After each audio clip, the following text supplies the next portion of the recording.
Welcome to Positive Atheism English channel. Today I am going to continue the third part of the article Secularism and the Role of Atheist Center, which is written by Dr. G. Vijayam, an atheist. Mrs. Vidya's resolution in Lok Sabha. Atheist Center undertook activities for the promotion of secularism right from the grassroots level in the villages to the Parliament of India. Gora and Saraswati Gora's daughter, Mrs. Dondapati Vidya, Member of Parliament from Vijayawada, introduced a private member resolution in Lok Sabha on the necessity to strengthen secularism. It was discussed in Lok Sabha on April 23, 1982 for 2 hours. Mr. G. Lakshmanan, Deputy Speaker, was in the chair.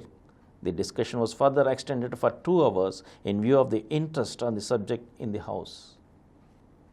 Keeping in view of the secular character of our Constitution and the fact that secularism is one of the basic tenets of our state policy, this House recommends to the government to take immediate steps to promote a sense of castelessness through intercaste and interreligion marriages, prepare suitable textbooks to propagate secular ideas by laying emphasis on fundamental duties enshrined in the Constitution, encourage secular outlook among the employees working in government and public sector undertakings so that a feeling of national brotherhood and of human dignity is promoted among people. While introducing the resolution in Lok Sabha, Mrs. Vidya traced the historical significance of secularism in India in the 19th century when nationalism was ultimately associated with democracy. In this century, secularism is also intertwined with nationalism and democracy. Thus, nationalism, secularism, and democracy are the 3 important principles on which the strength of our country is dependent. Mrs. Vidya stated that secularism was championed from different points of view. Mahatma Gandhi thought in terms of equality of all religions. Pandit Jawaharlal Nehru, on the other hand, propagated secularism from a humanist and scientific point of view. Highlighting the importance of secularism in modern India, Nehru said, "We have to function in life with the humanist ideals of the age we live. These ideals may be classed under 2 heads, humanism and scientific spirit." She further stated that secularism is propagated as a way of life by atheists like Periyar E.V. Ramaswamy, Gora, and humanists like M.N. Roy, socialists like Lohia, and communists also work for secularism in this country. They maintain the separation of state and religion. Under the inspiring leadership of B.R. Ambedkar, the founding father of the Constitution abolished untouchability. It did not provide for any religious instruction in educational institutions. On the other hand, freedom of religion was guaranteed. Vidya reiterated that along with constitutional provisions, follow-up actions are essential to achieve the desired objectives of secularism. Then alone the pace of change in society would be rapid and secularism would take firm roots in India. Mrs. Vidya stated that the state is the most effective instrument of social change. Hence, steps should be taken to create a new society based on secularism and equality. All branches of government should take effective steps to achieve secularism in all spheres of life and promotion of castelessness through intercaste and interreligious marriages in an urgent necessity. She stated that education must promote secular values and pave way for social change. People should shed miracle mind and develop progressive mentality. They should not suffer from illusions and delusions such as witchcraft and Dondapati. They should develop rational and scientific outlook. She said that every generation faces certain challenges. The challenges before this generation is how to promote secular values among the masses of the people. She appealed to increase the secular content in textbooks. She appealed to government to conduct constant orientation programs and training programs to equip the government and public sector employees with the idea of secular, socialist, and democratic ideals. Mrs. Vidya reiterated that secularism in India was not merely a political doctrine. It is a comprehensive, forward-looking, dynamic program. Secularism promotes national brotherhood and human dignity as well as all-round development of the country. Mrs. Vidya's resolution was supported by the members cutting across party lines. Some members highlighted the necessity to introduce uniform civil code in this country. After a good discussion on July 16 and again on July 30, 1982, Mrs. Vidya expressed her happiness for the active participation of the members and the keen interest they have shown on the subject. She stated that the whole world is moving towards a post-religious society, and so India cannot lag behind.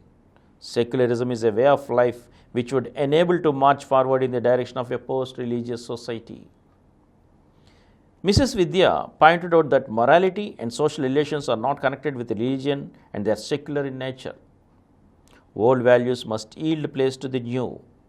In India, socialism, secularism, and democracy need to be stressed with equal emphasis. But secularism is urgently needed for the unity and integrity of the country. Mrs. Vidya MP introduced in Lok Sabha a private member bill for the promotion of a cashless and religionless society bill on July 9, 1982. Such a bill for the promotion of the cashless or religionless society was introduced for the first time in the Indian Parliament. Highlighting its significance, Mrs. Vidya stated in the aims and objects of the bill that divisive factors like caste and religion were standing on the way of national integration. Communal and caste feuds are taking place in different parts of the country. She further stated that the goal of national integration can best be achieved if a casteless and religionless society is established. One step in this direction is to remove the columns which require a person to indicate his or her caste or religion in the forms maintained by educational institutions and various public bodies like employment exchange, public service commissions, etc. In the course of years, exclusive of such columns relating to caste and religion shall make caste and religion factors of no consequence. A removal of references to caste and religion in the application forms of education institution and other government departments would be a step further in creating congenial atmosphere for the healthy development of society on secular lines. She reminded that Indian nationalism is essentially secular and it is opposed to communal sectarianism. She said that science enabled us to cross the physical barriers, but the mental barriers of caste and religion still divide people. Mrs. Vidya stated that nationalism transcends the obligations and loyalties of caste, tribe, race, and religion, and that the tragedy of our present-day society is that though the caste and religion bonds are loosened, caste consciousness and religious consciousness have increased. As the awareness of caste and religion often misguide people into divisive and sectarian consideration, there is a danger to national unity and social brotherhood. She reiterated that caste and religion have nothing to do with the promotion of morality. One could be good and do good to others without the religion. This has been amply demonstrated by the atheists, humanists, rationalists, and progressive-minded people all over the world. Periyar E.V. Ramaswamy, Gora, and M.N. Roy are shining examples in this regard, she added. Making a fervent appeal for castelessness and religiousness, she said, when we march towards secularism, government and people would devote their time and energies to the real-life problems. Poverty, hunger, and inequalities are the real enemies of social progress and needed urgent attention.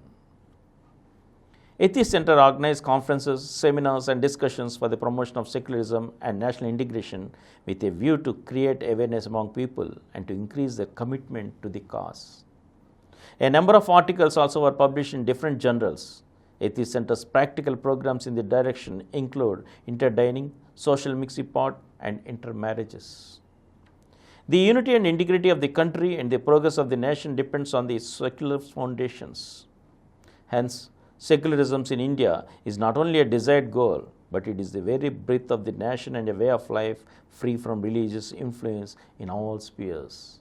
And here ends the article on secularism and the role of Atheist Center, which is written by Dr. G. Vijayam, an atheist. Thank you. We shall meet again in the next episode again with another article. Thank you. For more videos, please subscribe to our Positive Atheism English channel presented by Samaram channels, which has crossed more than 20 crore views. Please like, subscribe and share our videos, and for notification of our new videos, please click the bell icon.